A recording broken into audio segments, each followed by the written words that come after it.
just want to start today's episode off with telling people what this channel is going to be offering them. This channel is paranormal based. Whether you're a skeptic or whether you're a firm believer, we're going to be looking into the paranormal from a more scientific level as well as a believer's level.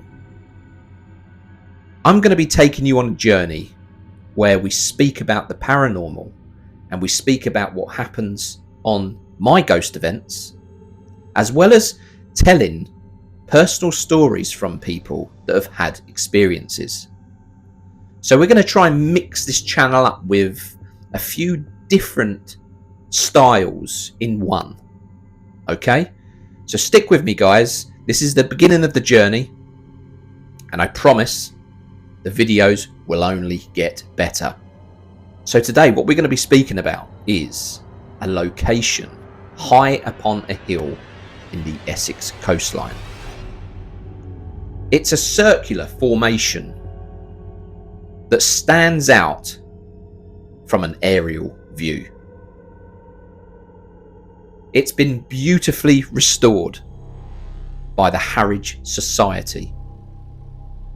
Yes, we're speaking about the Napoleonic fort at Harwich, the infamous Harwich Redoubt. Tourists flock to Harwich Redoubt all year round and experience the beautiful museum and the site itself.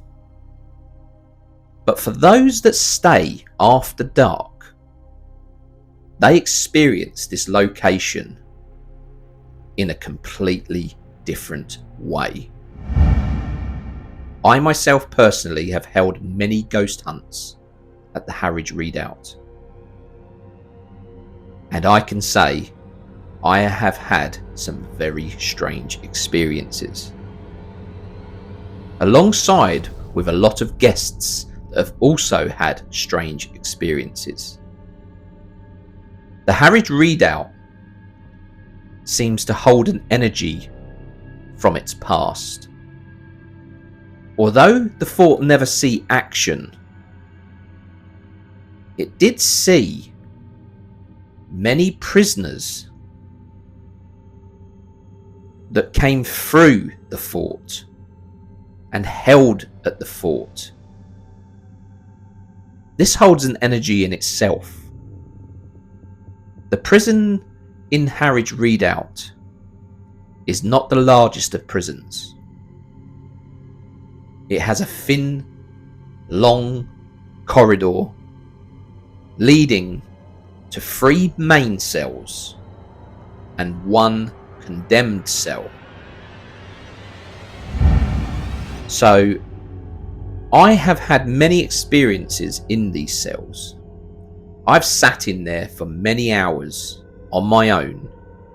I've also caught voices speaking to me as I'm exiting the prison.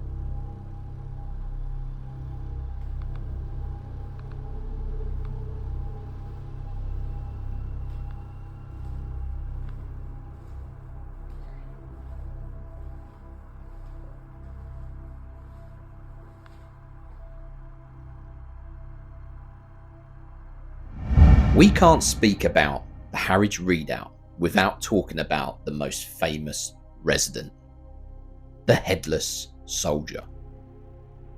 Some skeptics believe that headless ghosts are pure folklore. But at the Redoubt, there is a specific grisly event tied to this apparition. In the 19th century, during the transition to heavy weaponry, the fort was being fitted with 12-ton RML guns. These were massive beasts of iron.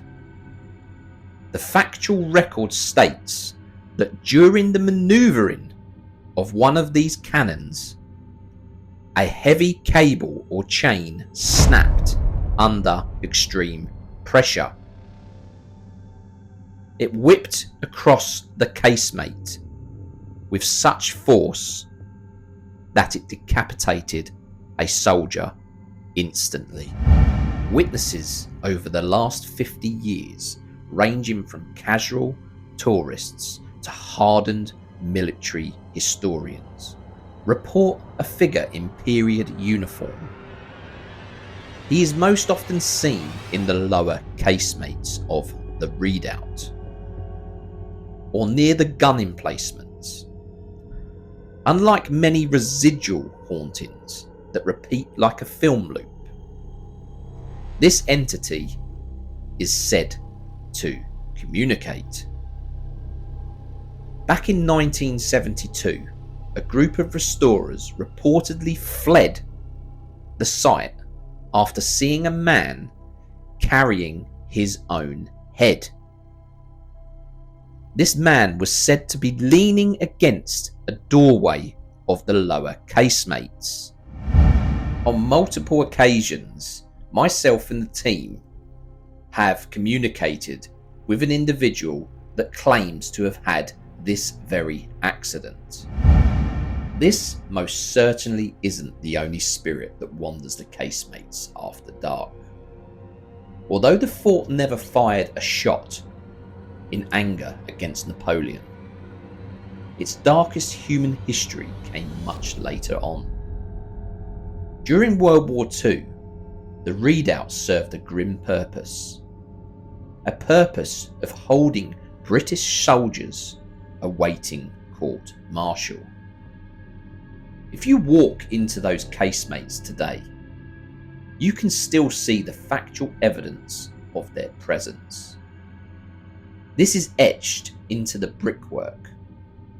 Their names, the dates, and a desperate tally of days spent in the dark. Many tourists and paranormal investigators have reported hearing phantom footsteps. Could these footsteps be a past military drill? Or possibly a shift change?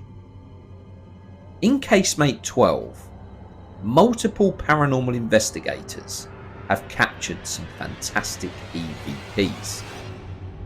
These EVPs seem to be of a man shouting orders, which would make sense if a military drill was taking place. Are these investigators and tourists hearing a past event? Not all of the spirits at Harwich Redoubt are soldiers. There is a spirit of a young girl named Emma. We have had many communications with Emma. Emma is great when we want her to use our devices. We caught a video of something using our K2 EMF meters in a multiple fashion. What I mean by that is we must have had at least 10 or 11 EMF meters placed in a certain part of a casemate within the fort. We then asked if whoever was present could possibly flash the K2 EMFs. Well, the spirit talker we had operating throughout this investigation told us to stay back. So we did. We stayed back and observed the K2s from a distance. And to everybody's belief, every K2 meter in that room flashed to red continuously. This was something I have never seen before. Not altogether. I've seen one go to red, two go to red, but 10 or 11 EMFs all flashing on red, bouncing from green to red, green to red. Okay, in sync. This was a crazy bit of evidence that we caught at the Harwich Redoubt. But going back to Emma lived in a small hamlet that stood on the hill before the fort was even built. When mediums and researchers have independently identified a spirit named Emma, aged 13 to 14, the claim is that she was killed as an example. An example to the village after becoming pregnant out of wedlock. While the parish records from the early 1800s are often incomplete, the consistency of her appearance is truly staggering, including the experiences we've had as a paranormal team. Emma is known for her shyness, but she's also got a playful side, as tourists and paranormal investigators report sensations of a small hand grabbing theirs. Also, during our ghost events, we've had guests report the tugging of the bottom of their coat in this very area. The area of her death is said to be the area where the dry moat is. But Emma doesn't seem to have a problem with navigating round the fort. In the museum sections of the fort, there are lifelike mannequins dressed in period uniform. They are meant to be for educational purposes, but at night they become the focus of some of the most unnerving reports. There is documented video footage from various ghost hunt events where the sensors placed next to these mannequins trigger as if somebody is standing directly in front of them. In the boat room, which houses a vintage vessel, investigators have recorded the sound of heavy objects being dragged across the floor. When they enter, the dust on the floor remains undisturbed, yet the audio recordings clearly capture the grinding of wood on stone. Another frequent report from our guests during our investigations is that of an overwhelming smell of pipe tobacco that seems to linger in the casemates. This smell of tobacco is also followed by a drop in temperature.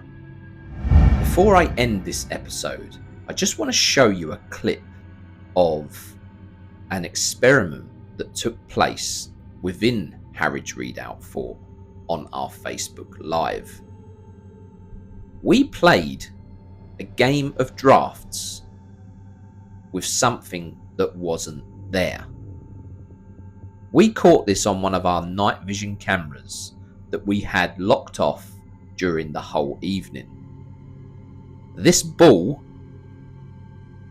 only lit up once during the whole evening, and this was whilst we were conducting a game of drafts with something that wasn't there. Take a look at this.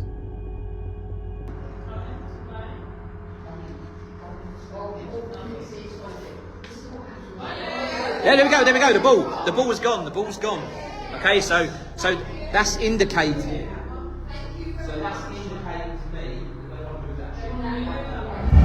Is the Harwich Redoubt really haunted? You can find out for yourself by joining us on our next ghost hunt at the Harwich Redoubt. This is taking place on the 23rd of May 2026. If you would like to book tickets for this ghost hunt, head over to www.skeptic, search into the supernatural.co.uk. The Redoubt stands as a silent guardian of the Essex coastline, but it seems its watch never truly ended.